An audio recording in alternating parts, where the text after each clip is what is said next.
Good evening, all the participants. I welcome you all to this webinar on process-based internal audit.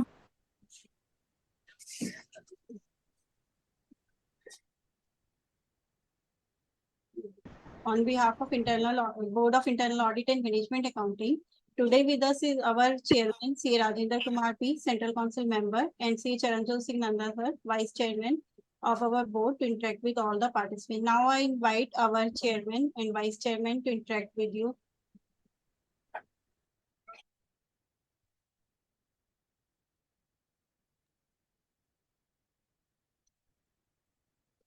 Aarti ji, Narendra ji is there?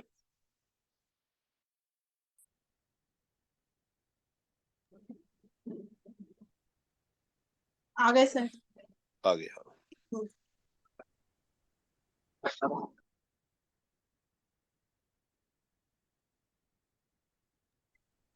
Narendra ji, आपकी wait हो रही है. Please start. नमस्कार जी. कैसे हैं समित सराफ जी? Good evening, sir. Sir, Sir, you are on air. You are on air. You have to start. Please start. Yes, Aarti Madam, Secretary, please start the proceeding. Sir, I have actually already started the program since Charanjot Singh Nanda Sir is there. I would like to invite you to interact with the participants as the chairman of the board. Sorry, I was actually. So I just joined now. Esteemed participants, sorry. In fact, I greet each and every one of you and welcome you to this meeting.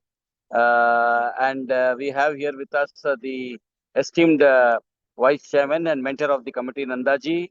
We have the Speaker, Samit Saraf ji. We have C.A. Shubham Agrawal ji, who was with us at the residential course that we organized at Hyderabad. Welcome to you, sir, and thank you for being a moderator of this session. I welcome each and every participant and wish you well. Thank you very much.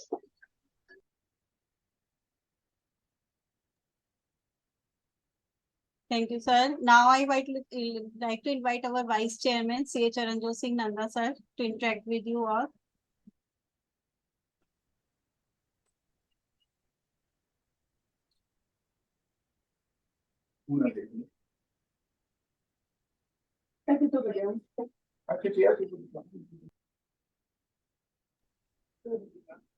Aarti, there is some technology error in my end.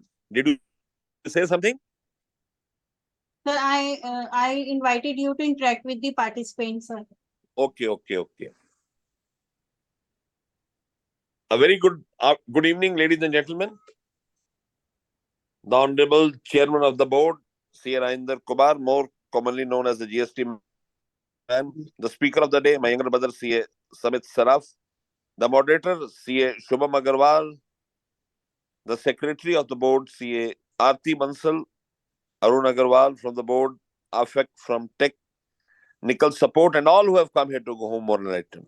Ladies and gentlemen, yet another program on empowering members so that they're able to effectively add value to the professional assignments they are undertaking.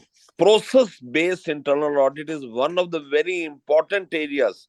And let me very candidly put it, that at times they need your indulgence. If you have done process audit, then you become eligible for so many tenders because process audit ultimately is taking care of, it is an integral part of internal audit, although, but in spite of the fact that it calls for indulgence of each and every step, you have to understand one thing, that process and control are two pillars which drive the internal audit. There is a saying that once you are not able to put effectively the controls, that is the breeding ground for frauds. So process audit entails the total process whereby you are able to effectively put focus on each and every process and see that nothing important is left out, no loophole is left which is unplugged.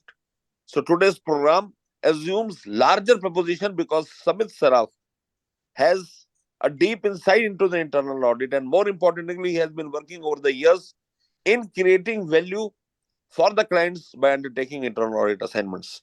I will not speak much. There is technical glitch at my end. I'm sitting in Goa, so I have just come with a video. So ladies and gentlemen, we'll take these things forward. I'll give the dais back to C.A. Shubham Agrawal for further proceedings. Thank you. Thanks a lot. And I wish a great success to this program. Thank you. Thank you, sir. Thank you, sir, for your warm wishes. I welcome CA Rajendra Kumar P, Central Council member. He is also chairman of the board of the Internal Audit and Management Accounting. I also thankful to CA Charanjot Singh Nanda, Central Council member and vice chairman of the board of the Internal Audit and Management Accounting Committee. We are thankful both you, sir, give your precious time to us for attending and conducting such type of webinars. Such type of webinars help to us, lot of us, to enhance your knowledge, skills, and in day-to-day area of the internal audit. Now I introduce our faculty, today's faculty webinar faculty, CA Samit Saraf. CA Samit Saraf is a fellow member of the ICI and holder of the Advanced Diploma in Management. He is a 10-year of post-qualifying experience in the field of internal audit. Partner at the well-known CA firm Kiritne and Pandit LLP. He is managing committee member of the Bombay Chartered Accountant Society for 2022 and 23. The convener of the internal audit and committee of the BCS 2022-23. Member of the IA committee of WIRC ICI for 22-23. Core group member of the BCS since past 9 years. Contributor to the illusion of the BCS references annual publication on the subject of auditing for last 5 years. Speaker at the prestigious forums such as IA, SSB, ICI, WIRC, NIRC, SIRC, BCAS, ETC on the core subject of the internal audit, and a technical contributor to the ICI publication and faculty for the ICI certificate course on internal audit. Part of the board of directors of the Global Chamber of the Saraswat Entrepreneurship and properly known as Saraswat Chamber of the Commerce. As now, today's topic are based on the process-based internal audit. As a process-based internal audit, the important part for the or as a CA. Now there are the various type of internal audits like system audit, compliance audit, and process audit. Today topic basically based on the process audit. Process audit. What is process audit? Today we learned so much from the CA Samit Saraf, sir. Assessment process audit is the assessment to determine whether or not your quality management system process have been implemented effectively or not. The process, there are various process done in the organization. The organization goes to various type of process. For effective of the process, or process must be audited.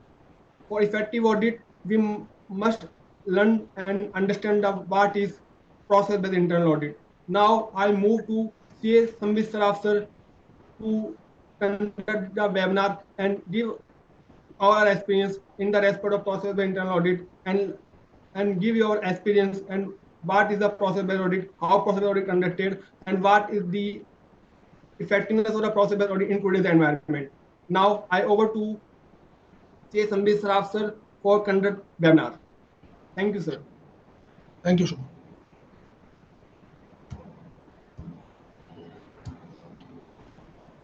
Is my screen visible?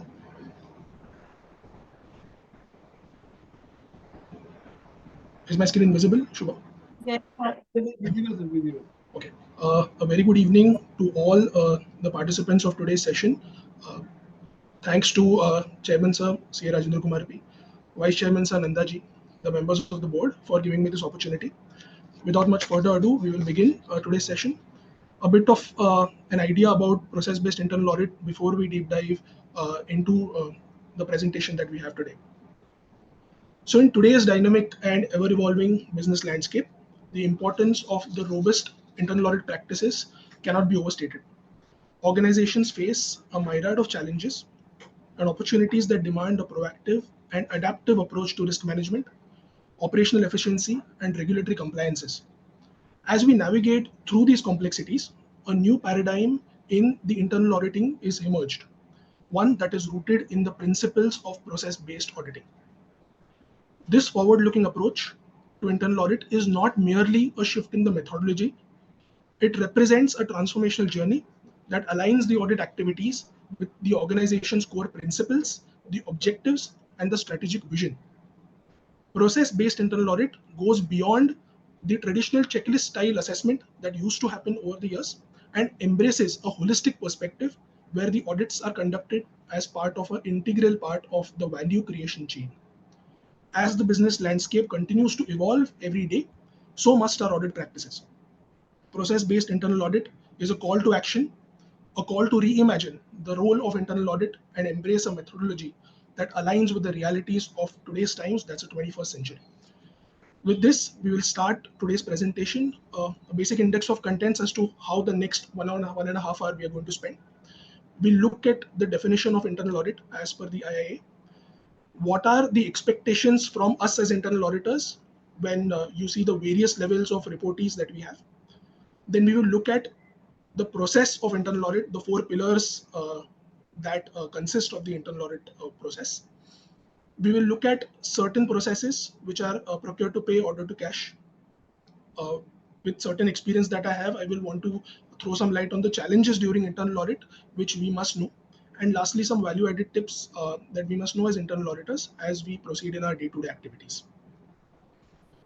Looking at the definition of internal audit, the theoretical definition, internal audit is an independent, objective assurance and consulting activity that is designed to add value and improve an organization's operations. It helps organizations accomplish their objectives by bringing a systematic, a disciplined approach to evaluate and improve the effectiveness of risk management, control, and governance processes. Now, the important points to note in the definition is ours is an independent function. We have to look at things objectively, and mainly we have to keep adding value to the assignments and the engagements that we do. So this is the definition of internal audit. Moving ahead, looking at the expectations that various levels have from us as the internal audit function, the audit committee typically would want a crisp reporting, an assurance of effectiveness of controls, whether they are there in place or not, or are they failing. Secondly, an executive summary of the critical and the high risk observations that we have and the management's action plan towards the same. 100% compliances to all statutory compliances that apply to the company. This is taken as one of the very important areas. I would say the top 1 or 2 areas for the board and the audit committee. So this is what the audit committee or the board expects from us as internal auditors. Looking at the C-suite level, which is the executive management, value addition is key from our side as internal auditors. There should be new findings, ideally with each audit that we do, a repeat observation for the same process that is audited year on year. If it happens, then there is some issue in terms of the management's response towards that observation, or the root cause analysis needs an improvement there. So new insights from the internal audit function is always appreciated. Looking at the cost control measures or the revenue leakage occurrences, if any, us as auditors, if we emphasize on it, the executive management looks at it in a nice way. Reporting observations would sometimes be mapped to our audit fees. So there is a payment that is done towards the observations, towards the cost control measures, towards the revenue leakage observations that we have versus our remuneration there. Looking at the process owner level, which is the 3rd level, they would want to understand the working constraints on the shop floor level, that's the ground level. And if certain issues, they want us to avoid reporting because that puts them in a difficult position. More so if those are addressed during the course of audit and they don't remain open till the reporting stage. So these are experiences that I have, which I've tried to share in this particular slide with regards to the expectations. Now beginning today's core presentation, which is the internal audit process. It's very important for us to understand the same first. There are 4 pillars. It starts with planning. Now what is planning as a process? As a communication that goes from in the internal audit side to the auditee, an audit notification letter or an email can go that we are beginning a certain process audit, for example, a procure to pay or order to cash.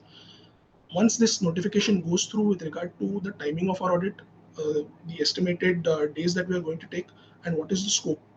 At the back end, as an audit team, we can start the planning process, which includes gathering understanding of the auditee company, gathering the background information that is important for us to prepare the audit program.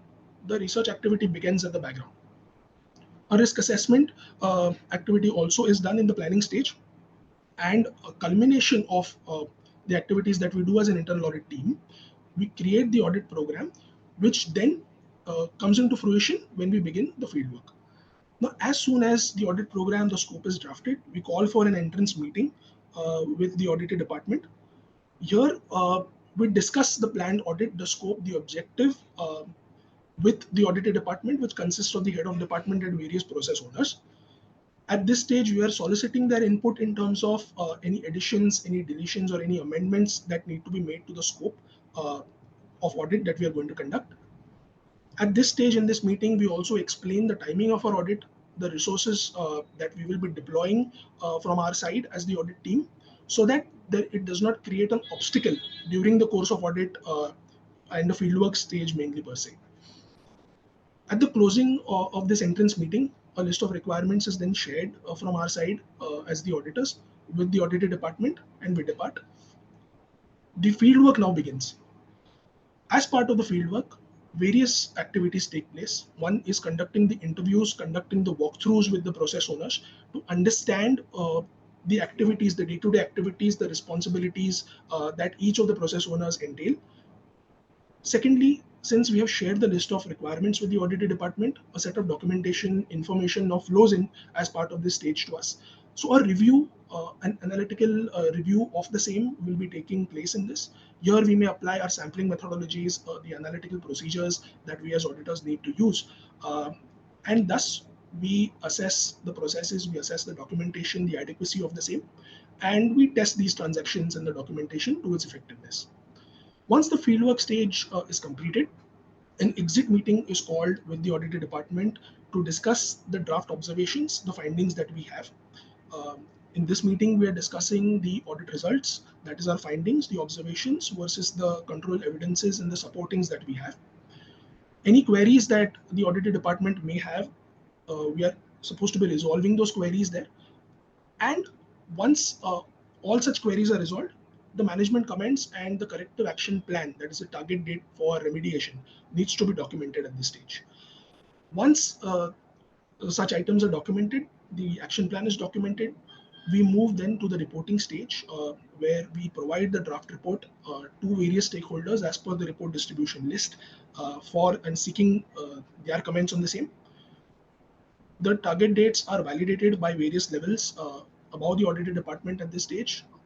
And once this activity is complete, the final audit report is distributed to various stakeholders as the final one. Now, fourth stage is follow-up.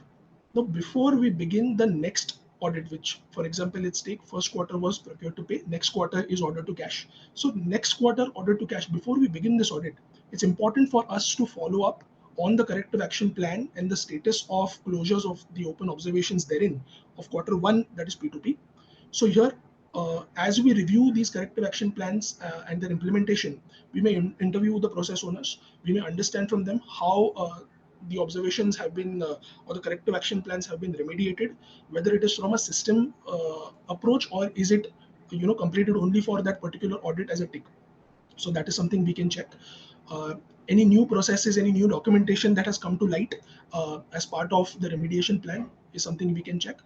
If we are not satisfied as auditors with regard to how a particular observation has been marked as closed, we may reassess or re-audit the same. So this is what the follow-up approach is.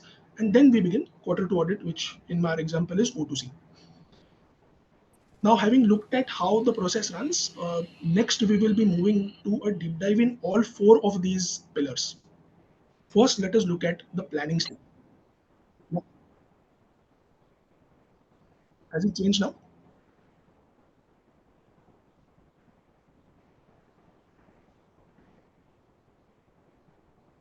Oh, that's the page. Okay, 1 minute. Yeah, 1 minute.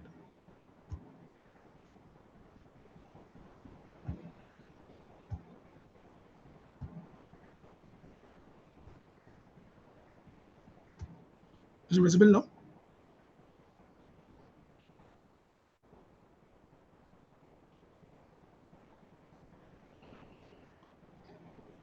Just 1 minute.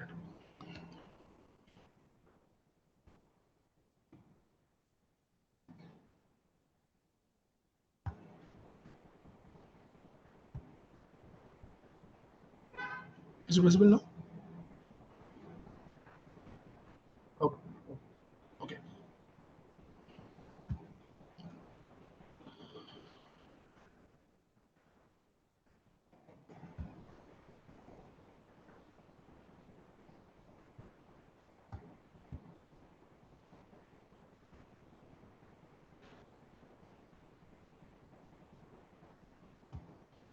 was this process flow chart. And now we'll be looking at each of these 4 pillars in much of a deep dive. The first pillar of the internal audit process is the one with the planning stage. At this particular point, it's important to know certain key aspects of the planning stage. First is defining the audit objectives. Here is one where we define the purpose and the scope of our audit that we are going to conduct for the particular quarter or the run. It also involves understanding the organization's goals, processes, areas to be audited by us.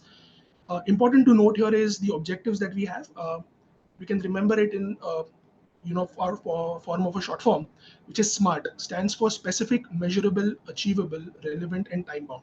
As long as our audit objectives fall within the definition of SMART, I believe we are on the right track to achieve the audit's goals. Next, understanding the organization is very important. If you remember what we just discussed in the previous slide, it's part of the planning stage where we are gathering certain background information, business information about the company from various documentation that is available in public domain, like annual reports, for example. The sectoral updates of the particular industry that this company operates in, the background research in terms of any other information that impacts a particular audit with regards to the area that we have selected, the process we have selected, or with regard to the company or its sector per se. And also if there is a material impact due to certain external factors. Going back to the COVID stage that we had, certain industries were adversely impacted by the COVID pandemic. So if at the beginning of suppose March 2020, a plan was prepared for the financial year 2021, there were certain activities which materially changed various industries. So if the audit plan were to progress in the same way that we had done in Feb or March 2020, in my opinion, definitely there had to be a change in the audit plan. So these are material impacts that we have to consider as internal auditors as we put our the audit plan into force. Next is identification of the audit universe. Uh, the audit universe consists of mainly the core and support functions. If you take an example of the manufacturing entity, the core processes would be order to cash, which is sales, procure to pay, which is purchases, inventory management, production, logistics, for example, and the support functions could be finance and accounts, HR, IT, uh, and such support functions. So it's very important in the planning stage itself to identify, to document, and prepare the audit universe. Moving to the risk assessment, it's important for the audit team to assess the various potential risks that could impact the organization's objectives. These risks that we identify must then be evaluated in terms of the significance, the risk likelihood, the risk impact. Once these risks are identified, the audit team must determine the internal controls in place to mitigate those risks. So mitigation plan is also very important as we assess risks at various levels for various departments. Moving to the engagement letter, many of us who are doing internal auditors, we definitely, this is part of the mandatory documentation that we are keeping as the master file or the current file. The engagement letter is signed for each year that we do at the audit. It is prepared, issued to the auditee, the department or the company, as the case may be. This letter communicates the purpose of the audit, the scope of our audit, and responsibilities of both parties. This is the client, which is the auditee, and us as the internal auditor. Such engagement letter also helps establish a clear understanding of the audit's expectations at either end. Engagement letters typically exist in assignments where the internal audit function is outsourced or co-sourced to CA firms or internal audit firms. The flip side, where the internal audit function is in-house, there is an internal audit charter in place. So there are two sides of the same coin. If we are an external audit firm who are taken on board as internal audit to do the internal audit for the company, then an engagement letter would be in place. Next, looking at the audit planning, what is our plan for allocation of resources?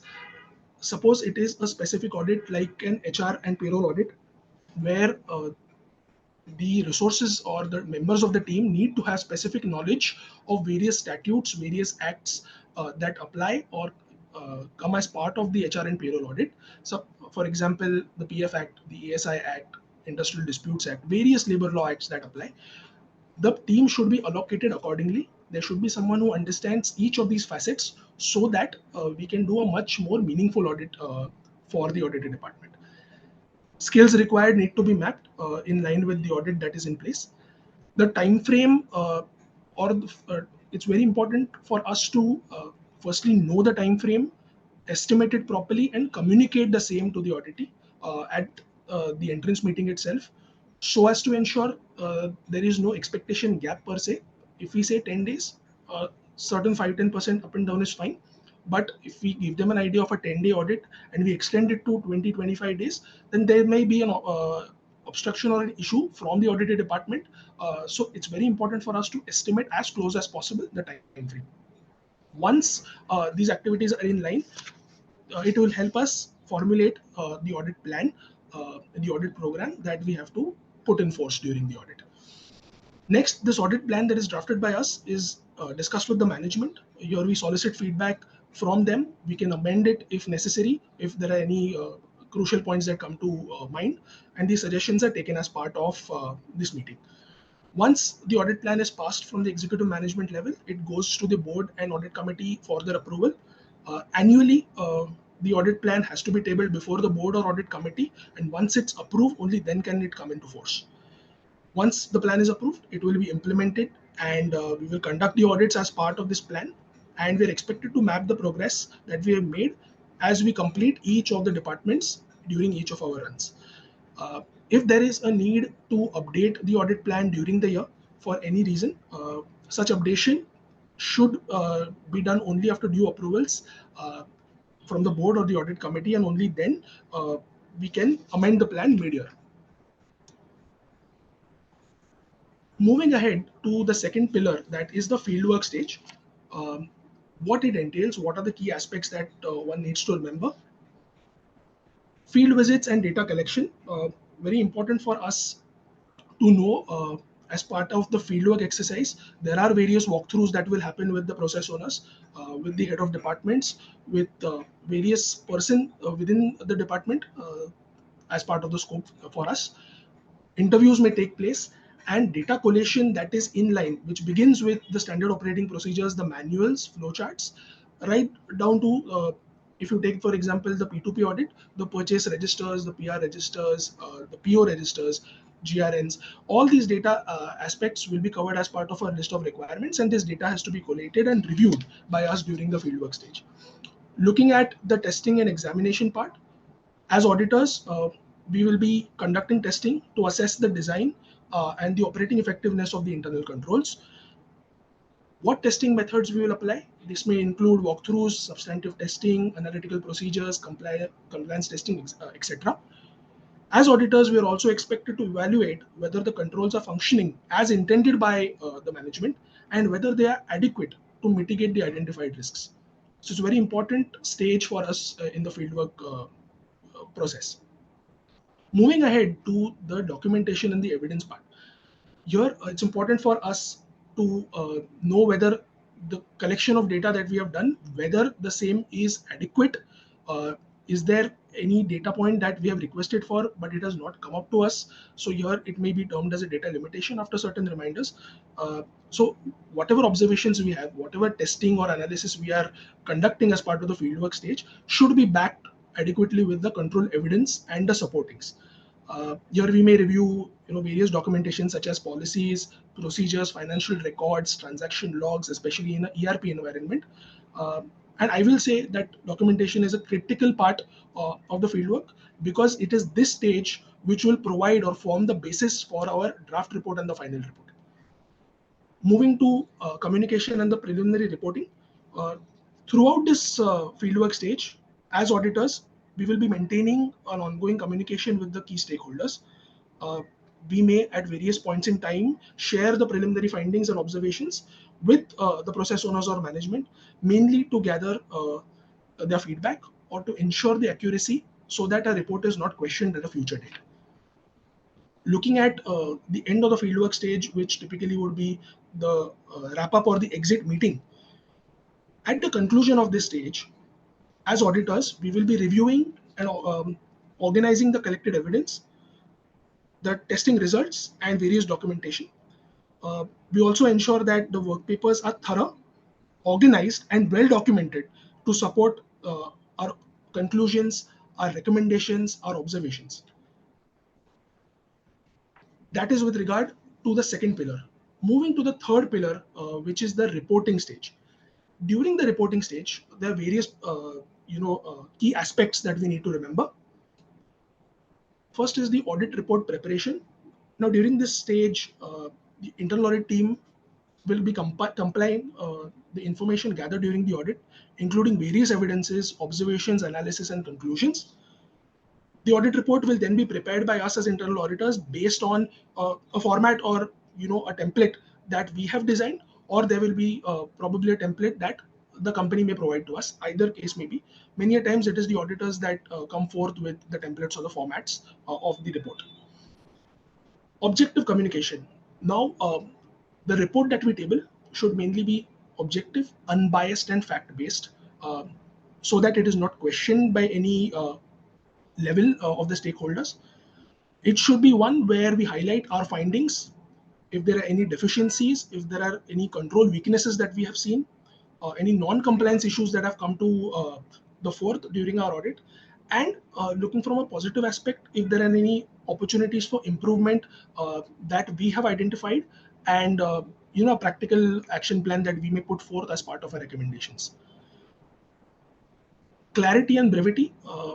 While drafting the report, it's very important for us to draft a report with clear and concise language, one that is easily understood by the audience or the stakeholders who will be the readers of our report. Given that our report will be reviewed by various levels, we may keep in mind to avoid certain technical jargons or terms as part of our audit report, so that the understanding will be far more clearer and we can communicate in a much better way. Executive summary. Executive summaries are typically tabled to the board or the audit committee level. It is nothing but a high-level overview of our detailed audit report. It will be covering the critical or the high-risk issues which we want to sensitize the audit committee or the board level as part, and so it is a subset of our detailed audit report. Coming to the findings and the recommendations, this is the heart of our audit report. A detailed description of each of our observations or our findings, firstly, as part of the report. It should be accompanied by the relevant evidence, by the relevant analysis or control evidence, so to say. In addition to identifying issues, the report should also include practical recommendations for addressing the identified deficiencies or improving process or controls. So this is a very important aspect of the reporting stage. At a later slide, we will be also seeing how the example of the audit report is. So we will be looking at it there itself in a pictorial diagram. Coming to the root cause analysis, thorough audit report often includes an analysis of the root causes that are underlying the identified issues by us. This will only help the management to understand the underlying factors which are contributing to the problems, and it will facilitate development of the corrective action plans. So as part of the audit, from my experience, we categorize root cause analysis into three parts in our reports: people, business process, or IT. Each observation will preliminary be clubbed or categorized under either one of these aspects. Either it is due to a manual error or people-based error. It is a deficiency maybe in the business process, point two, or it is a deficiency in the IT aspect, which can be plugged with a systemic control.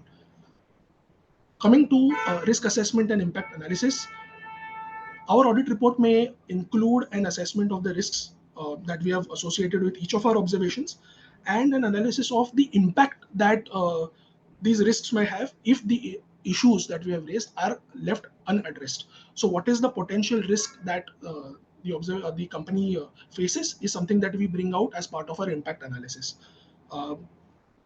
This impact analysis also will help the management into prioritizing the corrective action plans. So at one side, when we are categorizing the observations in a high, medium, low risk, the impact analysis of the various risks, which may include the operational risk, the financial risk, reputational risk, compliance risk, for example. This will help management understand in a phase-wise manner which is the corrective action plan that needs to be prioritized. Moving to distribution and review. Now it's very important that once the report is drafted, once it is discussed with various process owners, it has to be distributed on a timely basis with various stakeholders. Stakeholders may include executive management, which is C-suite level, board members, audit committee members, for their review and their consideration. And if there are any feedbacks that we seek at this point, will only come once the report has been reviewed. So very important aspect from us as internal auditors is a timely distribution of our report to these various levels. Looking at a continuous improvement as part of reporting stage. See, the reporting stage contributes to the continuous improvement of the internal audit process. Feedback from stakeholders on the usefulness or the effectiveness of our audit report will help refine future audit approaches and reporting practices. So our learnings from the particular quarter's audit that we have done should be implemented as part of the next quarter or the next run that we take up, and this will only help bring the or reduce the learning curve. So it's important for us to take various suggestions once the audit is complete, to sit down as a team, seek feedback from the auditee side, seek feedback within the audit team as to how we can improve our processes, how we can do our audit better from a time aspect as well as from a value addition aspect. Moving to our fourth pillar, which is the follow-up stage, there are various aspects that we need to consider. One is monitoring the corrective action. Here we are monitoring basically the status of the corrective action that we had recommended as part of our audit report. At the time of monitoring the same, it's important for us as auditors to review the evidence that is tabled by the process owners. This will help us check whether the recommendations have been implemented adequately to our satisfaction. If there is a point where we feel that it has been partially implemented, we may reassess, we may re-audit that particular aspect. So it's important for us to map all evidences that are provided to us and only then mark the same as complete in the action taken report, which is the ATR. Coming next to the tracking the progress. The internal audit team basically would track the progress of each of these corrective action plans. This may involve reviewing documentation, conducting interviews again with the same process owners, and assessing whether the actions have been completed as they had given the comments to us or as per the plan during the audit closure of that audit. Validation of improvements. It's important for us as the auditors to basically validate whether these corrective action plans or the actions that have now been taken by the management have effectively addressed the identified issues. Now here we may look at it from a root cause analysis point of view also, and it is far more better for us to give the assurance to the board if the improvements or if the recommendations have been completed from a system point of view or from an ERP loop point of view. If it has been manually corrected for this particular audit report, it keeps that door open for a reoccurrence during the next time when we take the same area. So it's important for us to review with that aspect so that a repeat occurrence does not happen when we take up the same area for audit next time. Moving to communication. The results of the follow-up process are typically communicated to various stakeholders. Now this can be a status update, it can be a progress report, it can be a summary of the improvements achieved, or as simple as an action taken report. But communication on a periodic basis is very important to the stakeholders as per the company's stakeholder plan. Like I mentioned earlier, reassessment, if there is a need to verify the sustainability or the effectiveness of the corrective action plans over time, and if we feel something is partially closed or not to our satisfaction as internal auditors, reassessment is an option with us. This will help us ensure that the improvements have become part of the organization's ongoing operations. So it should be a seamless integration, it should be a seamless closure and not one which is temporary. Escalation, very important here is if at all the certain corrective action plans have not adequately been addressed or closed, or they have not yielded the desired results that we had during the audit closure, we may escalate the matter to the senior management or even a higher level over it with regards to with our remarks and what we are expecting and where is the expectation gap, so that adequate action can be taken as part of the top management level. Moving to closure, once the internal audit team is satisfied, that the corrective action plans have been successfully implemented, the identified issues have now been resolved, the follow-up process can stand closed. Usually, this closure stage is documented and reported to stakeholders. It's important for us to document every stage. Now, although we are on fourth pillar right now, work not documented is work not done.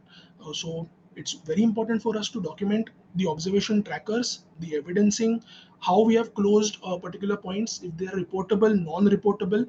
All the bases should be adequately documented as part of our working papers, and then we can deem the audit as closed. So this is the fourth pillar that we've seen. What I would like to throw some light on is two processes. So given the time that we have today, we can look at two processes. One is P2P and one is O2C, which is order to cash. First, we'll be looking at procure to pay. Now, to set an expectation here, what we will be looking at is various processes that are part of the P2P process and the checkpoints that we as auditors may deploy to cover each of these sub-processes. First, let's look at the P2P cycle. The P2P cycle starts with the PR stage, which is the requirement planning, moves to the request for quotations. So at this point in time, comparative quotations are taken with regard to the user requirements, and the preferential quotation is then chosen. Once the vendor is chosen with the preferential quotation, the purchase order is created and issued, then moves to the goods receipt when the vendor is delivering the goods at our locations. So a GRN is then prepared. Accompanying the goods will be the invoice and the delivery challan. So it's important for us to account for the payment invoice in our accounting system, the ERP, moves to the payment stage, and then how we report as part of our books of accounts. So if you were to simplify the P2P process, it goes from PR to quotations to PO to GRN to invoice to payment. This is, in simple terms, the P2P cycle. Now, if we look at various checkpoints that we can deploy as internal auditors while doing a process-based internal audit, let's start with the procurement policy. Now, this has various names. It can be called a procurement policy, an SOP, a manual, a flowchart, as the case may be, but it's basically forms the basis of how the department is functioning. So it's important that there is a well-defined policy in place. It is communicated to various process owners. It is followed in its essence. So when we do the audit, we can do an activity of a gap analysis, one where these are the 10 points that the policy talks about versus what the practices various process owners are following. So if there is a gap, this gap analysis and a report can be provided to the management for their review. So if there is any amendment that is necessary in the SOP, the same can be done. Training on the policy. So it's not, it does not end with just defining or documenting a policy. It has to be communicated. The training has to be provided to various process owners so that there is enough clarity on these aspects. Looking at the review and updation of policy, it is periodic. In some cases, it may be annual, once in 2 years or once in 3 years, as the case may be. But there is a need, and there should be a review frequency plan that is put in place with regard to the company's requirements and market scenario. And the SOP needs to undergo this review at that periodic stage on an updation, and the version controls may then be kept. So this is with regard to how we can ensure the check of a procurement policy. Moving to the supplier selection and its management, how is the company or how is the purchase department evaluating the selection criteria? So it's firstly important to define the clear criteria, the cost, the quality, reliability, references, ethics. So there are various parameters that the purchase department needs to analyze the various vendors on, and then select the preferential one. Is there a vetting process in place? If not, there is a need to implement a strict vendor vetting process, a vendor evaluating process, in other terms, which includes background verification, checking the financial stability of the vendors, any litigations that are there, any information in public domain such as watch out lists or a defaulter list, is their name featuring there? So is this kind of an assessment being done before we onboard a particular vendor or a supplier and deal with them is very important. So as auditors, we can definitely check this stage. Once a vendor or a supplier is onboarded, their performance reviews, having this performance reviews on a periodic basis, again, it can be once a year, it can be once in 2 years, 3 years, as the case may be, but there should be a supplier or vendor evaluation matrix that is put in place given various classifications of vendors. And we may also choose to suggest whether there are third-party audits that can be done of these various vendors or suppliers. So this will help us map the progress or the performance better. Whether there is a standardized purchasing process, various parts or various aspects that we need to consider. Approved vendors list. So is there an approved vendors list that is maintained as part of the ERP or within possession of the purchase department? If yes, then as auditors, we can check whether the purchases are made from approved vendors only or not. If they are made from non-approved vendors, then the deviation firstly needs to be documented and the reasons thereof need to be documented. And as auditors, if we are satisfied, we may proceed. But yes, there is a need that if we are dealing with an unapproved vendor for various reasons, the next step will be to add them as an approved vendor and make the list more robust. Is there an opportunity for process automation? So automating the purchasing process where possible. This comes from a point of view where we can control the manual errors that may occur as part of the purchasing department, and in turn will help increase the efficiency and the time taken for turnaround for various sub processes within the department. Conducting process audits, regular audits of the purchasing process to ensure the compliance is intended. Now, this is something that we do as internal auditors. So having a periodic plan to cover various processes can come from our side as internal auditors. And when you look at this from a value addition perspective, an industry benchmarking. So if as auditors we are having access or we have certain past experience by auditing peers or similar entities within the same sector, if there is an opportunity that we can suggest a good practice that the peers are following, this will help in continuous improvement mechanism basically for the auditee company. Moving to purchase orders, which is PO, all purchases ideally should go through the mandatory PO process. If at all any emergency purchases are made where PO is not created, it can be a one-off case, but if that happens, a deviation must be recorded. So a PR should be followed by a PO. Next, if there are POs which are issued without a PR in place, it can create a risk with regard to whether that purchase was basically required or not. So just having a PO is not important. The linkage to the PR is very essential. Looking at the PO copy, various detailed aspects that need to be covered in the PO.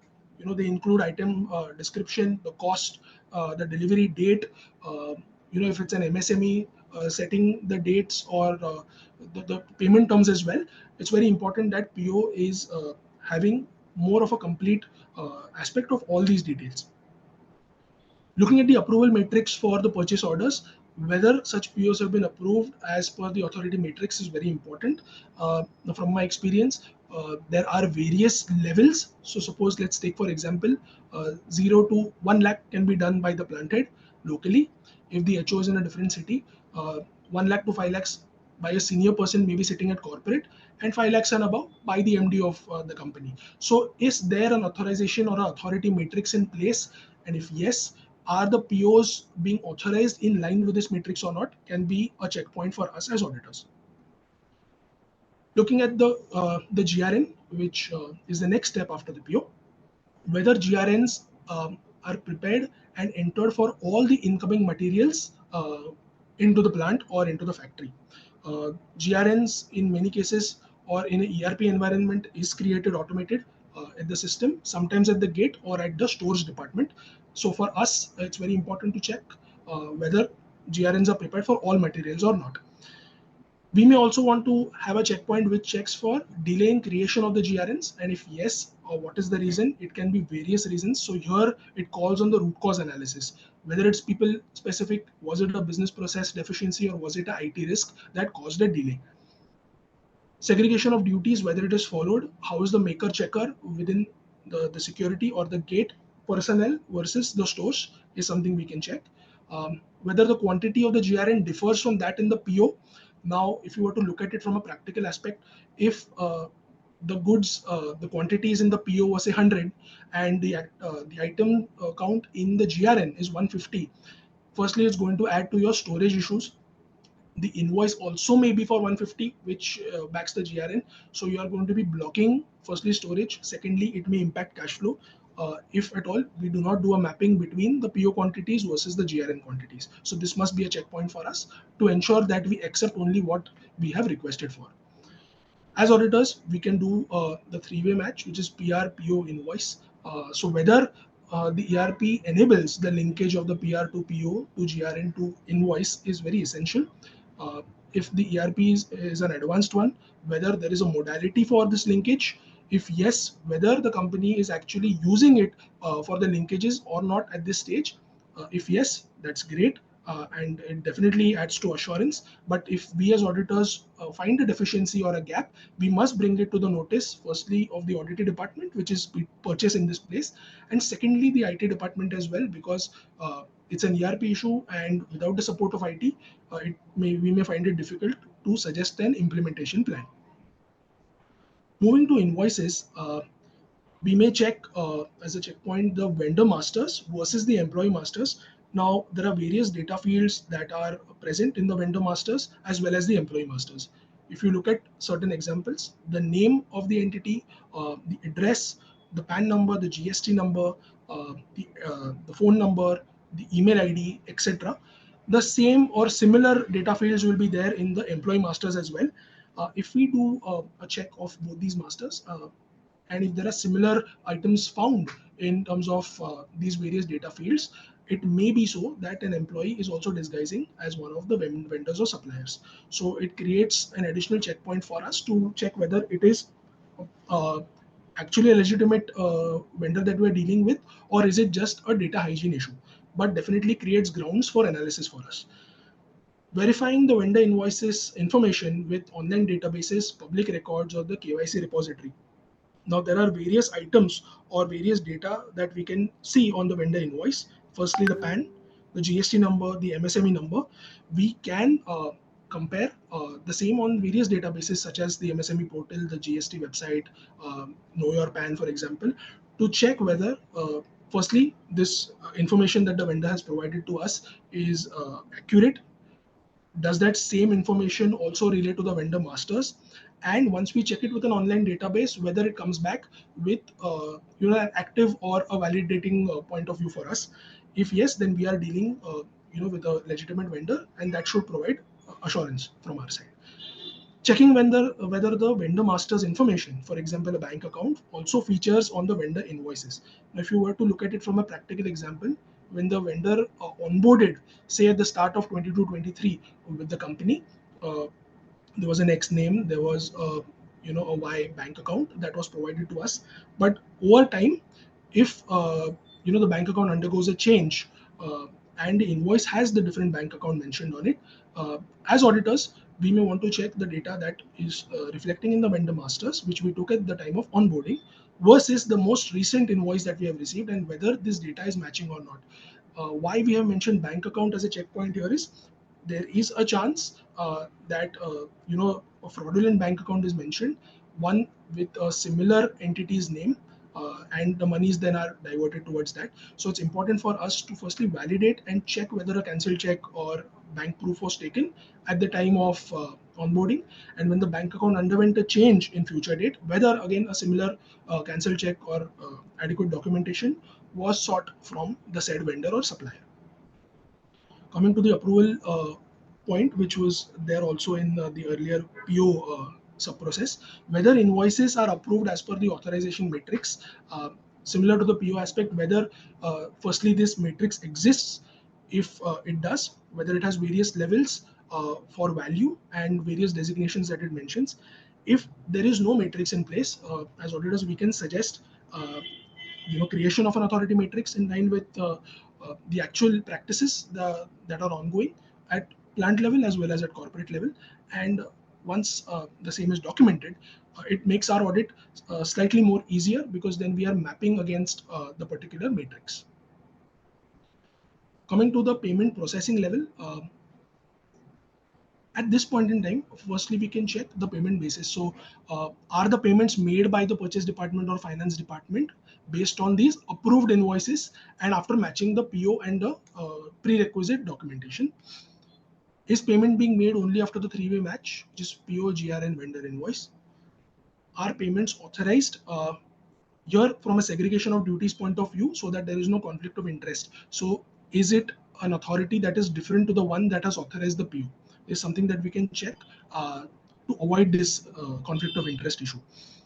AP reconciliation is an accounts payable reconciliation. Is there a periodic practice of reconciliating the accounts payable vendors?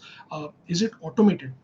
So when we say automating, there are various tools that are available in today's scenario, where seeking a bank reconciliation or a vendor reconciliation confirmation process or a customer confirmation process can be automated through such tools.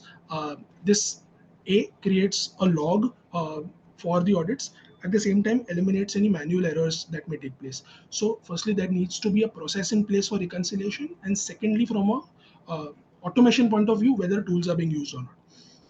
Looking at taxes and compliances that are part of the P2P cycle, income tax, TDS, looking at whether TDS is actually being deducted as part of the prevailing laws. There are various, as per the TDS matrix, various sections have various rates. So whether firstly it has been adhered to or not. A recent entry that came in 2 years back was section 206 AB. So whether the finance department has a practice of checking the compliance via the income tax portal to ascertain the appropriate TDS rates. So what 206 AB mainly talks about is whether the last two assessment years the vendor has filed their income tax returns or not, and if it flags as a non-filer during this compliance activity on the income tax website, then the TDS rate will be more than what it is given in the regular scenario. From a GST aspect, there are various checkpoints, but to just summarize, whether correct rates are being charged, whether it's a block credit case, is it been identified and ITC is not claimed, and whether a GSTR 2A 2B reconciliation process is done on a periodic basis. Like we mentioned previously with regard to the MSME Act, whether the dues to the MSME registered vendors, since the Act speaks on this payment to be done within 45 days, whether it is adhered to, whether MSME registered vendors are firstly identified, whether confirmations are taken at the time of the onboarding is a checkpoint for us as auditors. If not done, it is a recommendation. Checking whether the invoice is booked and whether the payments are made. If the gap is more than 45 days, then as per the Act, what it talks is 3 times the bank interest rate has to be provided for, firstly in the books, and then paid. And there is MSME 1, which is ROC filing to be done on a half-yearly basis as well. So when we look at MSME Act, it's very important for us to cover these various critical action points which have a penal implication. So when we look at all these acts, from an audit point of view, a non-compliance or a non-adherence may lead to a penalty or an interest implication at least. So for us, it's important that we properly map our audit checkpoints or audit program to cover these important aspects and to bring to light any of the non-compliances. The last item we have noted in the taxes and compliances is with regard to e-way bills. E-way bills is now an established part of compliance over the last 4-5 years. So whether e-way bills are being generated and whether they're annexed to the vendor invoices. So when we check as part of audit, whether we have access to these e-way bills, that are provided to us is very important, and whether they are adequately or properly prepared is something that we can make part of our audit. Coming to contractual agreements, are there standardized contracts in place? Why the importance of standardized contracts is because there cannot be 10 clauses in a vendor agreement or a contract versus 9 for a similar vendor. So it's very important if we can, as auditors, bring to forth while we are reviewing various contracts and agreements that there is a gap that we have observed. So basis our observation and review, this is a suggestion for improvement. Contract approvals, whether all contracts are approved by legal prior to their sign off, whether a contract database is prepared or maintained centrally for all these active contracts, a sort of a tracker. This will also help flag whether are at the time when the contract is due for renewal. Importantly, in an SLA or a contract, the penalty clause must be present, an arbitration clause must be present, because this will provide a recourse to the company if at all there are any grounds for litigation or there are any quality issues, rejections, any non-adherence to any of the terms.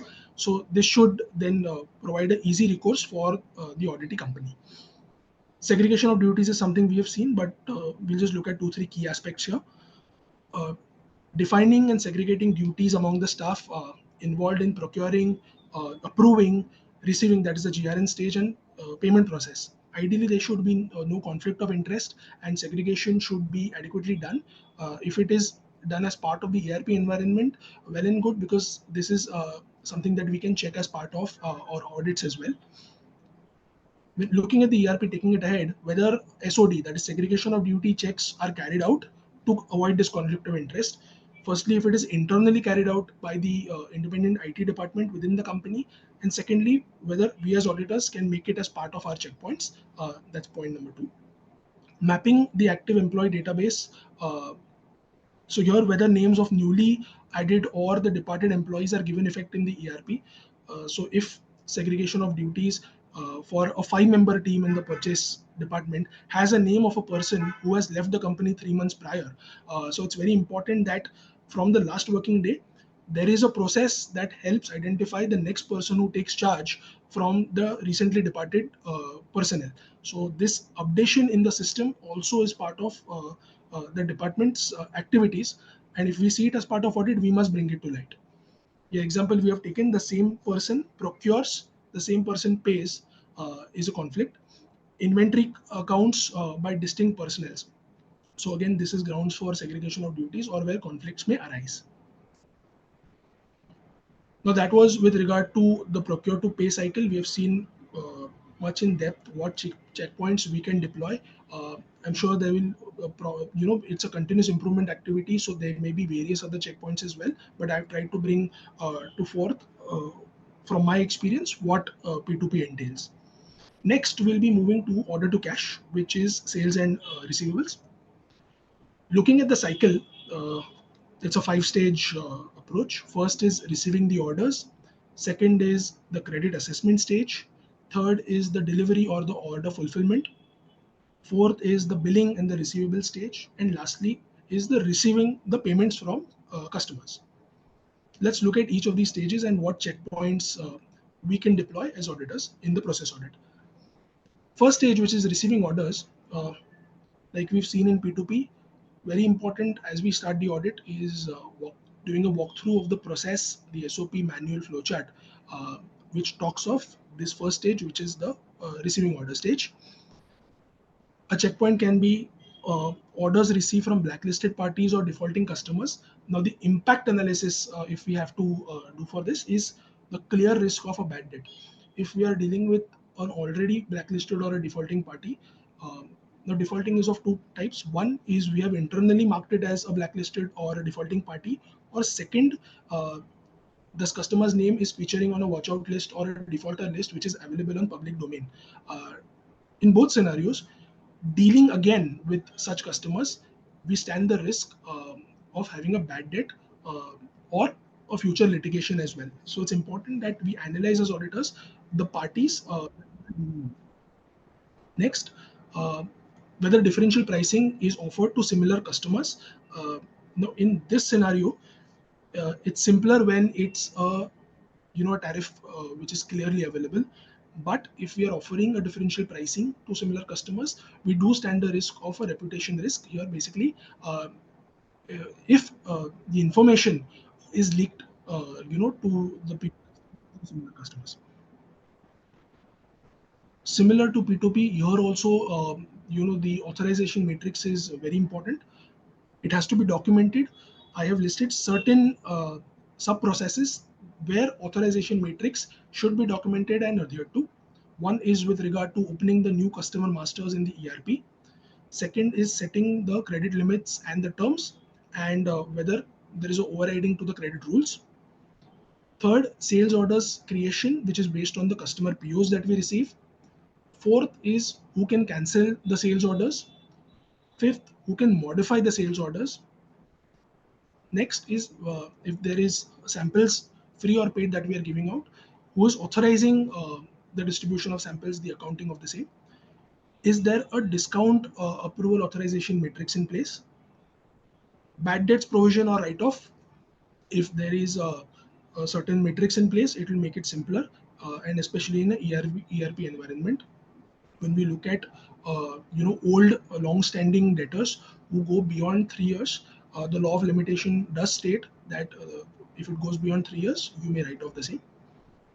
Credit note issues. So here, with regard to creation, accounting, etc., there can be an authorization matrix. So again, these 8 to 9 items, there should be an authorization matrix that's documented. So when we are checking this aspect, if we do find that it is missing, we can bring it out as a recommendation in our process audit. Mismatch of pricing, taxes as part of the sales orders that we have accounted for versus the invoices that have been raised. So if there is a mismatch there, we may want to bring it out as an audit observation. Looking at the second stage, which talks of credit assessment. So from a policy aspect, whether the credit policy is in place, it speaks of credit assessment very clearly, and whether the process owners are adhering to the same, they have received the training or not, is something we can check as auditors. Looking at assessment, it can be two types. One is a third-party agency coming in and being asked to carry out the credit assessment of customers, or is it being done internally by either finance or sales? As part of the assessment are various aspects, which are like analyzing financial statements, understanding the business. Is there a personal guarantee given? Is a site visit being done to the customer's premises to ensure that the addresses are indeed the right ones? There is a legitimate office functioning at this particular address. So these are various data points that can be considered in either case, if a third party agency does it or whether it's internally handled.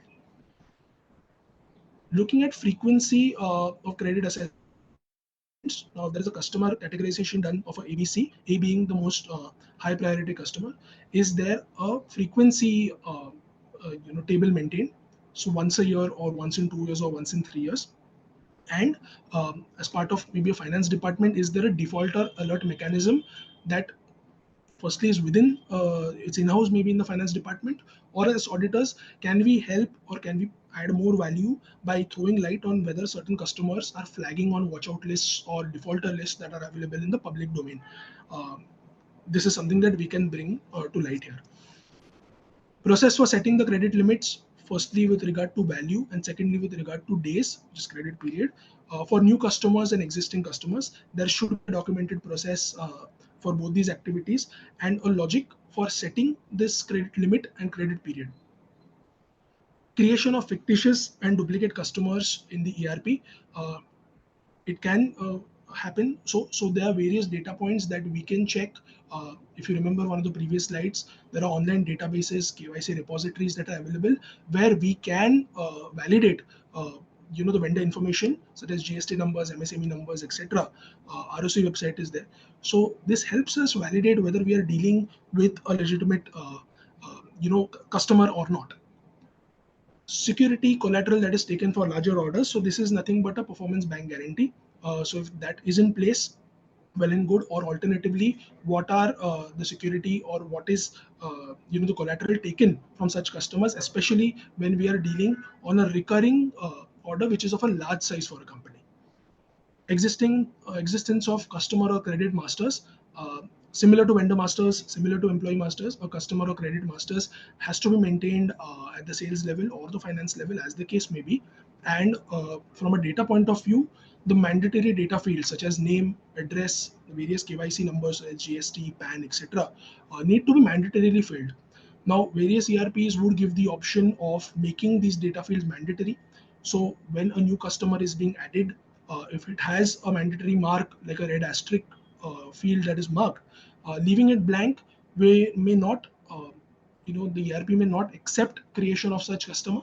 So if that does become, as auditors, we come to know that certain data fields are left blank, we may want to go one step further, check with the IT department whether these data fields can be made mandatory. And if yes, I think that is a suggestion or a recommendation that should come as part of our process audits. Delivery orders generated for defaulting customers. So once we have identified, or once a company has themselves identified who is a defaulting customer, who is a blacklisted customers, a checkpoint can be whether delivery orders are generated for such customers or not. Um, if we can again take support of IT department in terms of an ERP environment, whether there can be a mechanism to mark such blacklisted or defaulting parties, uh, to shut that particular customer for further entries. This will help eliminate creation of a delivery order or creation of a sales order towards that particular customer. So we can use IT to the maximum extent possible, especially in an ERP environment. This does become difficult if the auditee client is not functioning in a advanced ERP model. So there it then calls on the maker checker controls that the company has, and second, it does bear down much more on the checkpoints that we as auditors are implementing as part of our process audits. So this support will then turn into a value addition if at all we can help flag any such issues. Precaution is better than cure is always, that's what's said. So that is exactly the role we are playing as internal auditors. Looking at the third stage, which is the order fulfillment or the delivery fulfillment stage, uh, a checkpoint can be whether there are any open sales orders for prolonged periods. So is there a periodic review, say a fortnight or on a monthly basis within the sales department, to check whether there are any open sales orders and whether they are pre-closed uh, within a predefined time frame. For example, if a certain open order we are seeing, it belonged to the April to June quarter, and today we are in August. So there has been, say, 4 to 5 months that the open sales order still reflects. It can occur basically if there is an order that was received for 100 and finally an invoice was done for 80. So for that balance or residual 20, the sales order will remain open. So as auditors, if we come across such cases where a rate was agreed upon and it's partially open sales order in the system, uh, whether the ERP can help close this partially sales order, from a auto closure point of view, or manually say 60-day closure, that will help. Now, if you look at it from an impact point of view, suppose the rate for that particular sales order was 100, and the next rate that has been agreed, or the next sales order that was created in the month of July was for for 80 or 90. So are is it a scenario that it will the order or the invoice that is then taken for the previous partially open 20? It should not be the case, and which is what brings us to the point that all partially open orders or these old prolonged period open sales orders must be closed before we deal with the same customers for a fresh transaction. Verifying if orders were delayed due to a lack of coordination between marketing or production departments. Now, again, this is a reputational risk because if the PO that we receive from the customers had a certain delivery date that was clearly mentioned, and if you are not adhering to this date, there should be a root cause analysis that is done internally by various departments, example marketing and production. And if we find a case which is a lack of coordination, this is something we should bring out as part of our audit reports as well, and help close the loop or help remediate this problem so that the future orders do not face similar issues for delay. If there are genuine reasons for delay, yes, the same can be documented. There can be a trail that we as auditors can check. But if it is for certain reasons which could have been easily avoided, and we come to know as part of internal audits during our process audits, we should bring it to forth, and it can be a ground of discussion with these departments. Next, whether there is a customer complaint mechanism or a CRM in place. When we talk of customer complaints, especially in oddity companies which are last mile or they are dealing directly with customers, it's important that customer complaints are recorded in this register on time. There is a TAT, which is a turnaround time for closure or addressing these complaints. If they are not addressed, whether there's an escalation matrix to the next level, uh, how they are settled, whether the settlement is adequately documented and marked closed in the register. Uh, because if the first four stages are not adequately followed, it may result in a loss of customer as well, because the customer complaints have remained open for an undue period of time. And lastly, the approval matrix, whether who is recording, who is accepting the escalation matrix, the whole approval matrix has to be adequately documented and adhered to. Next, looking at sales returns as a checkpoint during this OTC process audit. What are the reasons, firstly, for the sales returns? Is if you do an analysis, are the sales returns tilting towards certain one or two customers only over the period of time, and what is the root cause analysis that we can do and provide value to the company. So this is an area where we can maybe identify whether they are genuine sales returns, or is there something that we can remediate as an auditing company. Like the three-way match we saw in P2P, another three-way match that we deploy as part of our internal audits is the check of weighbridge data versus the outward register versus the sales register. The weighbridge data, so this example we must take in a manufacturing scenario.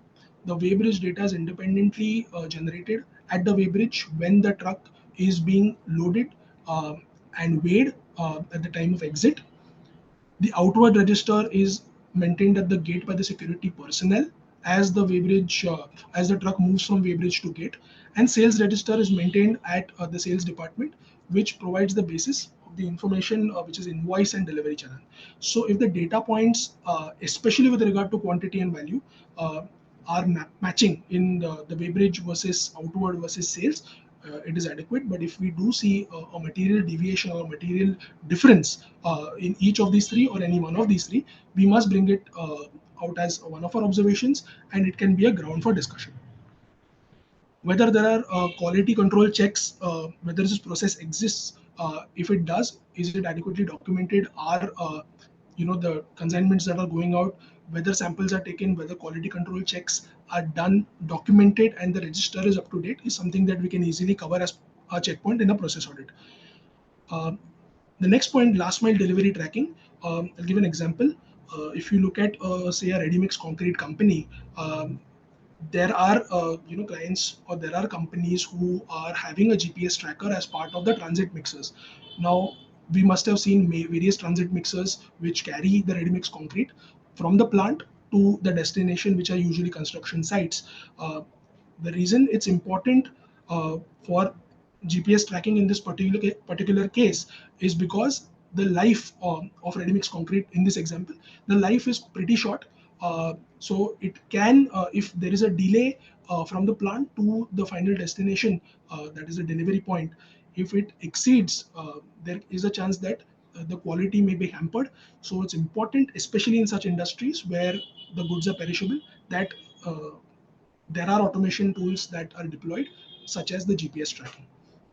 And next and last one is the e-way bill mechanism.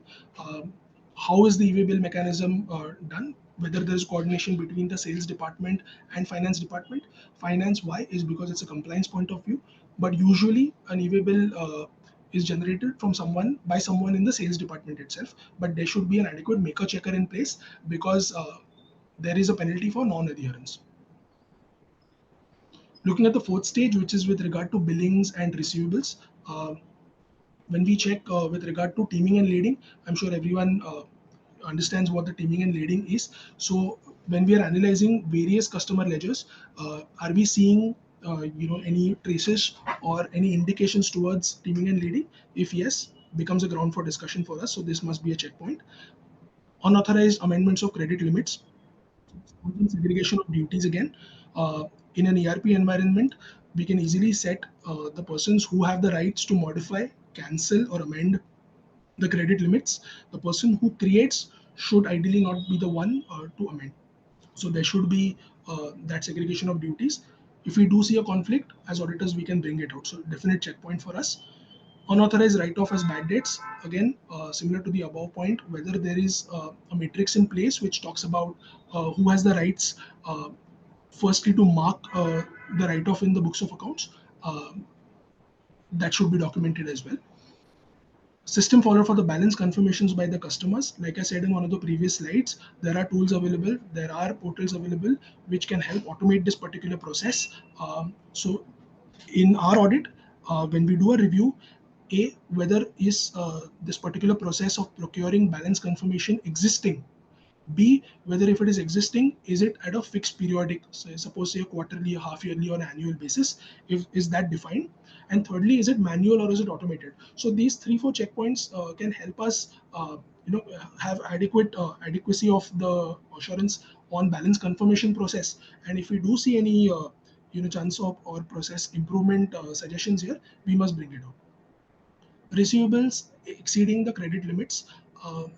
So basically, when we are checking the debtor statements, if the credit limits were set for a particular customer A for 0 to 30 days, and when we are analyzing the status of debtors, if we see this particular receivable showing in the 60 to 90 or 90 to 120 days, it does show that firstly it has exceeded.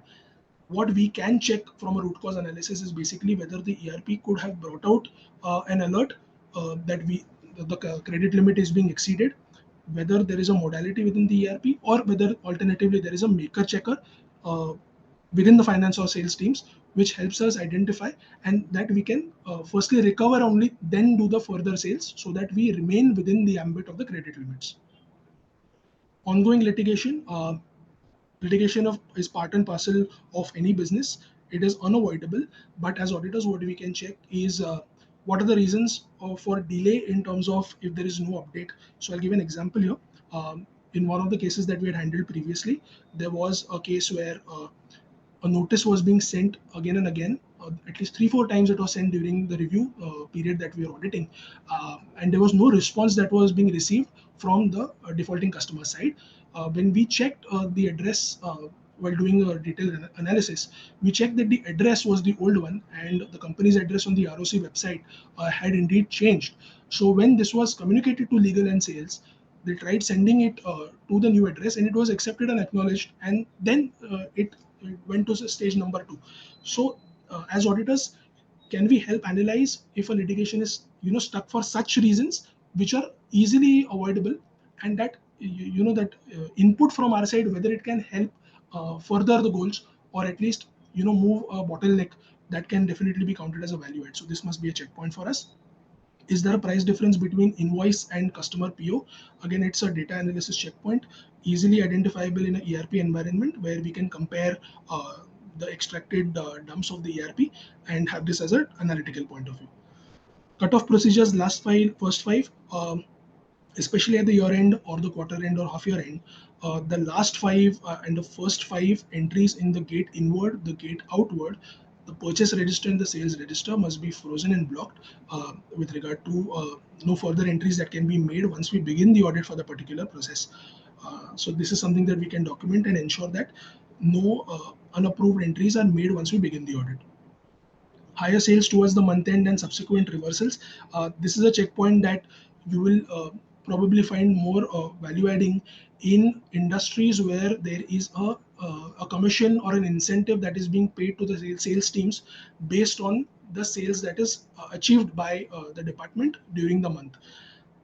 Why subsequent reversals is important is if a particular salesperson does 100 count of sales in the month of August, and in September we are seeing a reversal of say 50, then it can be a ground that the person wanted the incentive on 100, and in week 1 of the next month there is a reversal.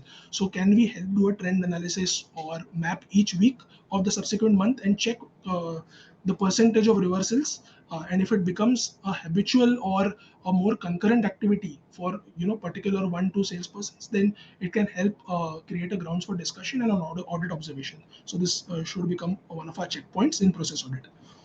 Matching the customers list to the suppliers list, this will help identify and curb possible round tripping that can be done, to inflate the sales, and that it leads to various problems.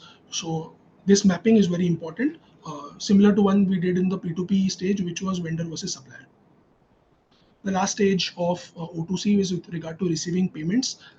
Like I mentioned in one of the previous slides, it's important for procuring the cancelled check copies of the customer's account as a KYC.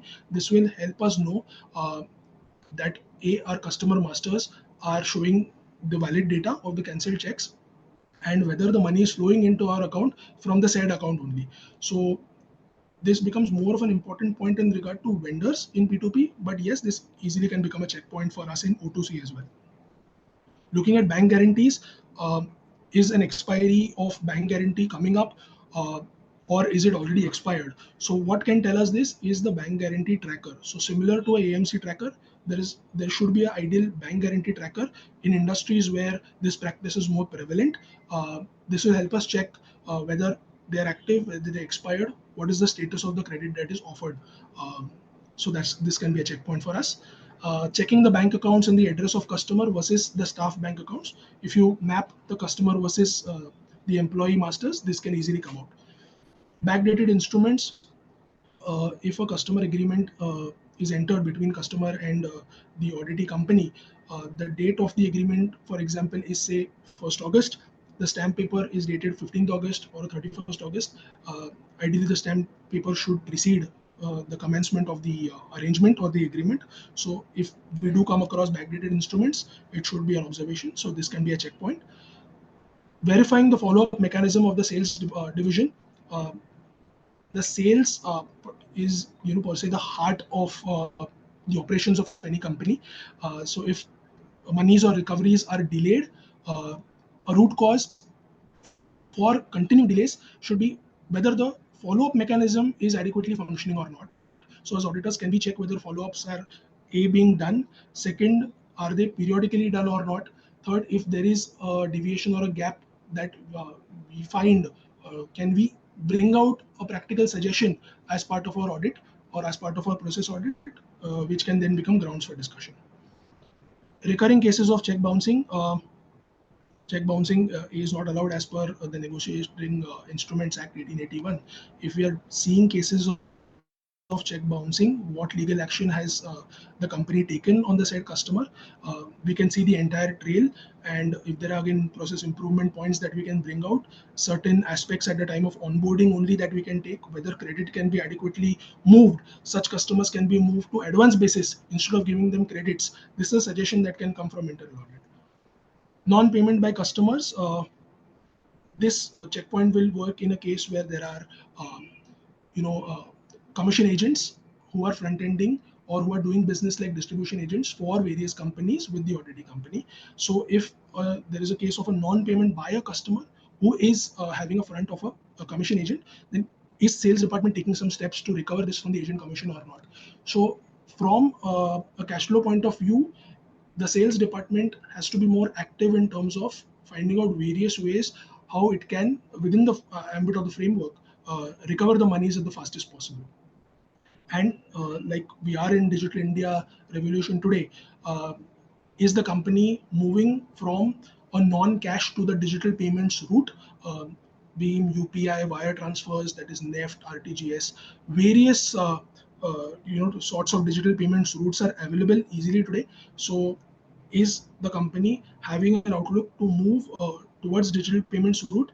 Is something we can check. Maybe we can do a trend analysis, and this will also help ensure that there is a trail for the monies that keep coming in instead of having a risk of handling cash.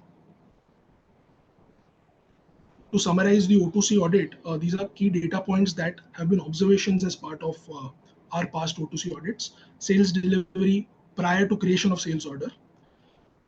Customer POs against which no sales orders were created in ERP. Pending sales orders and its aging. Dispatches were made but not invoiced for, again will create a cash flow issue here.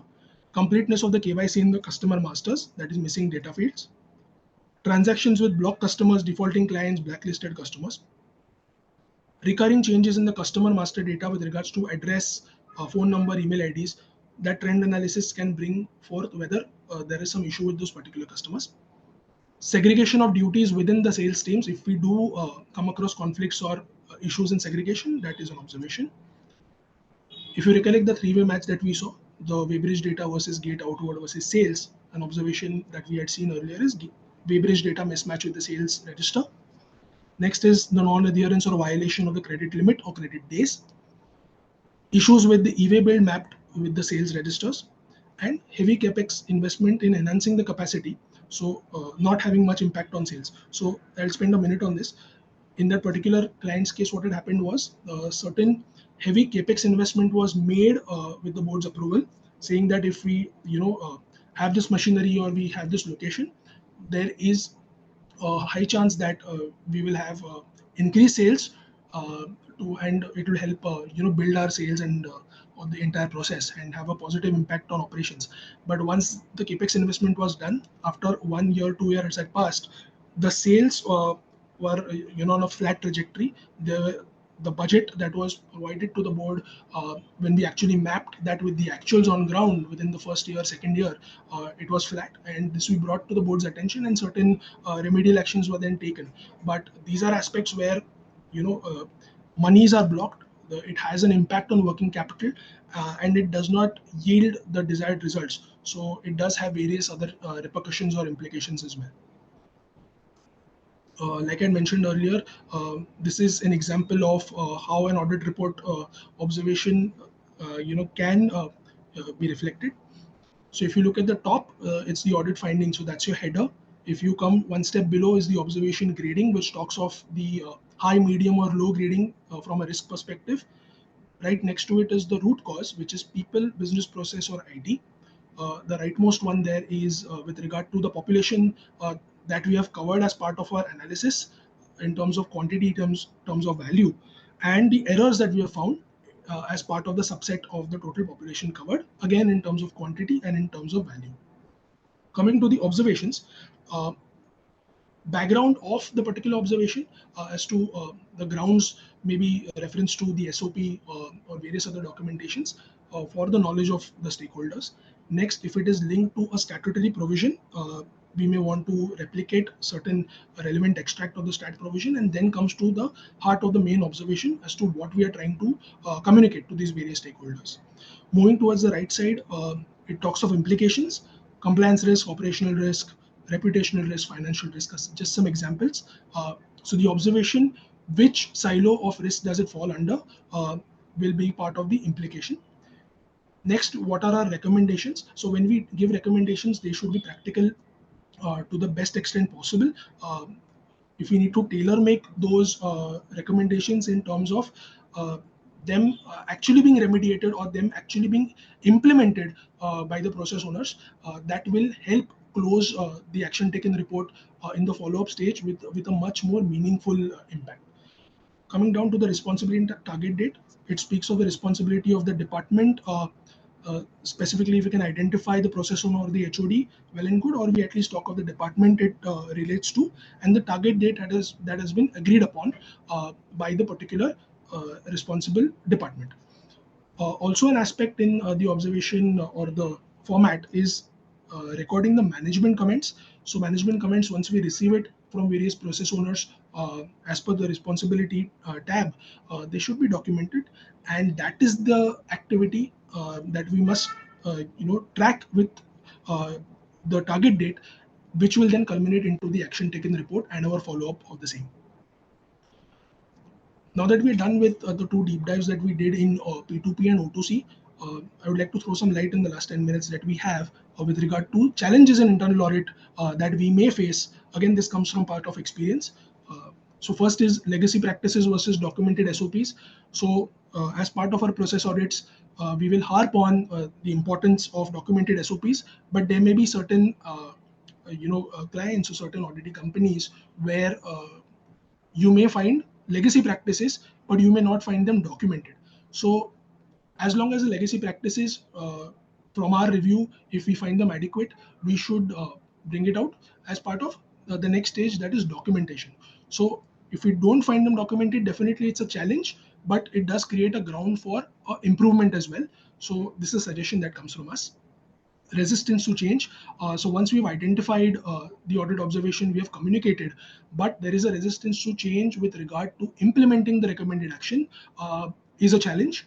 Hence, suggesting practical or tailor-made suggestions or recommendations that will be implemented by process owners readily, and again, which will help provide assurance to the management, will help bring down the resistance to change. So it does create a challenge there. Internal audit being considered as a compliance requirement or a cost center, it is in our hands to change the way that internal audit function is looked at.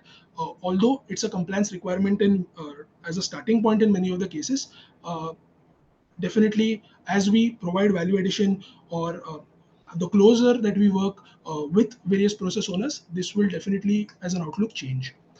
Lack of top-down approach. If the management is not desirous of having an internal audit or a process-based internal audit in its essence, there may be an it may create grounds for obstacles in terms of how we do the internal audit process, from planning, fieldwork, reporting, follow-up. So it's very important that there is a top-down approach, and how we sensitize the senior management to the importance and effectiveness of internal audit. Pressure on audit fees, disparity in work versus fees. It can be a challenge for us, especially when the audit fees are low, but the scope or the workload that is given to us as part of our engagement is higher. So it should not be onerous at any stage. So this is a challenge that we must be aware of. Focus on financial audit instead of process or risk-based audit. Like I said in my opening remarks, the traditional checklist-based audits used to be, focusing on the financial aspect of things, checking vouchers, for etc. But the world has moved from process or risk-based audits to ERP-based audits. So as there is an evolution of the internal audit from stage to stage, so must the focus also change. So it's in our hands that we tackle this challenge. Investment constraints. So if we do find certain IT gaps, for example, there is a lack of upgradation of systems, usage of tools, it will have an impact on investment. There will be a working capital requirement there. So if there is a genuine constraint, it will be a challenge. But if it is a challenge in year one, we can continue to sensitize and find alternatives that we can provide assurance on. Precaution versus cure. Uh, as internal auditors, if we help bring to the forth an issue or non-compliance that is yet to be flagged by any regulatory authority, for example, it will help the auditee company to remediate in time so that it is not flagged in future, and the interest or the penal implications are far lesser. Staff loyalty, especially in family-owned or promoter-owned companies. We may do our audit to the best of our capacity. We may give the best recommendations possible, but if the data is not shared with us, citing various reasons such as confidentiality, for example, it may be a challenge for us to have an effective internal audit or a process-based internal audit. And lastly, weak internal controls. That is weak maker checker. That's an example that we've given. It's definitely a challenge, especially in companies which do not use an advanced ERP. This is the fallback that we have, which is a maker checker. But if that also fails, definitely is a challenge. And then our checkpoints or the analytical procedures that we deploy must be far more robust. Coming to the last slide for the day, which is some validation tips, again from my experience, that I would like to impart or share with you. As internal auditors, when we do process-based internal audits, every time we do audits, how we build on our knowledge is very important. Hence, continuous updation of our skills. We can undergo training, we can take certifications, we can read various industry reports that are available that keep talking of various new aspects that have entered process audits or risk audits, for example. We must keep ourselves up to date. Next is having knowledge of the recent government announcements that apply to various levels of companies. So if you were to look at some certain examples, in the 2021 stage of the COVID, there were relaxations in TDS, there were amnesties that were announced by various tax authorities, packages, subsidies that are given by the government. So if we have that knowledge, and if the auditee company is not taking any benefit of the same, it creates ground for us to give those suggestions as part of our audits as well, including niche areas such as subsidies, tax incentives, PLI, CSR. In today's scenario, also ESG and internal audit go hand in hand at certain levels. So if that we can bring as part of our audit scope in lieu of the usual operational or process departments, it can definitely help bringing tangible benefits which were otherwise not being taken, a benefit was not taken by the companies. So can we identify and throw some light so that the companies can take benefit? Mapping the company's practices with the industry best practices. Again, this is a benchmarking suggestion that comes. Many of the times, there are companies that come to us as clients and ask what are the other peer companies or the larger companies doing. Can we do similar activities? What are your suggestions? So as long as we are studying or we have knowledge of these various other practices of the peers, we can bring those practices or throw some light on the same so that benchmarking is far more effective. Root cause analysis to avoid repeat observations. It's in our hands as to how effective root cause analysis we do as auditors. And this is again to avoid repeat observations only. Another suggestion which I've seen work positively in our favor is shuffling the quarterly process audit runs. So for example, we take P2P in April to June quarter. In this financial year, you may want to shift P2P to a quarter 2 or a quarter 3.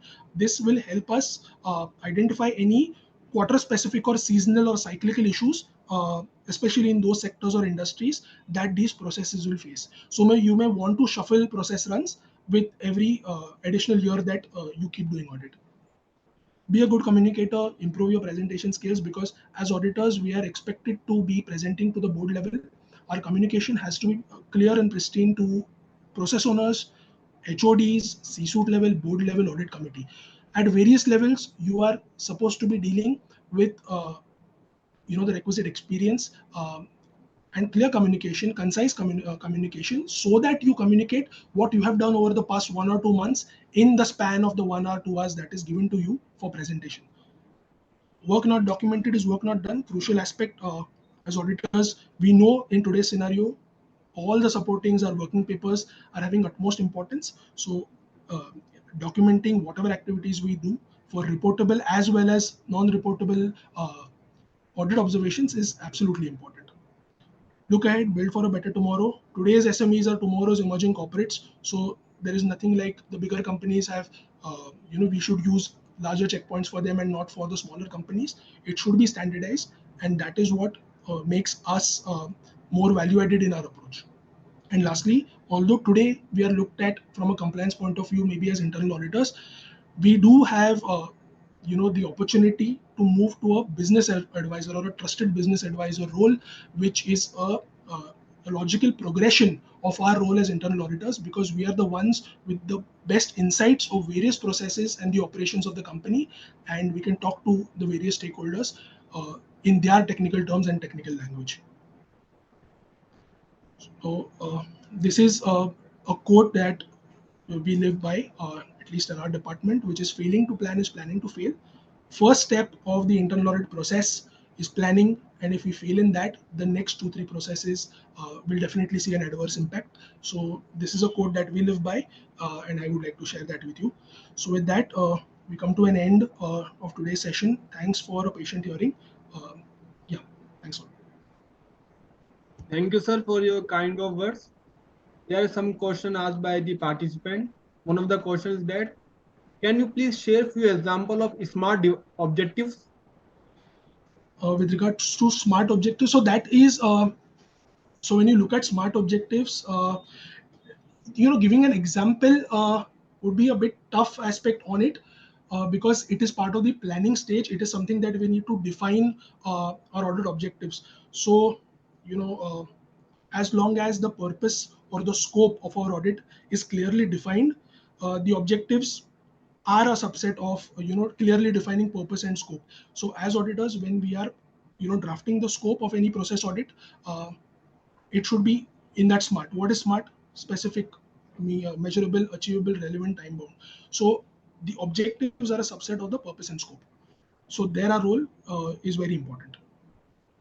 Another question is, in a larger organization where number of orders are received from big customers, should the credit limit be set per order or per customer?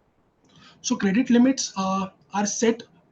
They are not set, for each of the orders. They are set at one time. So if at the time of onboarding we are doing a credit assessment activity, a credit limit in terms of value and credit limit in terms of period is set, and every subsequent order or transaction that we do with that particular customer should adhere to the credit limit that we have set at the start. However, as we progress, if there are any indications that warrant a requirement to change, it will change at that point in time. But to answer the question in a summarized format, it is done at the start of our dealing or the contract with that particular customer, and it is not separate for each transaction that you do during the year. Second thing is how benchmarking can be performed. Suggestion on tool website or resource to be referred to get the industry level information for benchmarking. So benchmarking, the one that I've tried to bring out in today's session, A, if we are auditing certain peer companies, suppose let's take an example of auto ancillary. If your auditing client is a smaller company or an SME in the auto ancillary industry, and you have prior to this audited certain similar companies who are larger companies, so you have the access as auditors to those best practices that the larger companies are following. Secondly, if you do not have that prior experience, you may want to study further in terms of industry reports and want to know more about the operations of the larger companies in that sector, so that when you audit companies in that sector, in a realistic stage, you can bring those suggestions. But what I've tried to say today in my session is basically having a learning curve, having insights of auditing certain large companies so as to give that insight of these processes to the emerging corporates. Thank you, sir, for your kind of words. Through session, we learned a lot of things about how performance process the internal audit conducted, how the internal audit are performed. We learned a lot of things from your session. Your session is so interactive to us, so easy, and your kind words is definitely help in future how we perform your process the internal audit. Thank you, sir. Thanks for your kind words. Hope Thank you. we again meet. Thank you, sir. Thank you. Thank you, everyone.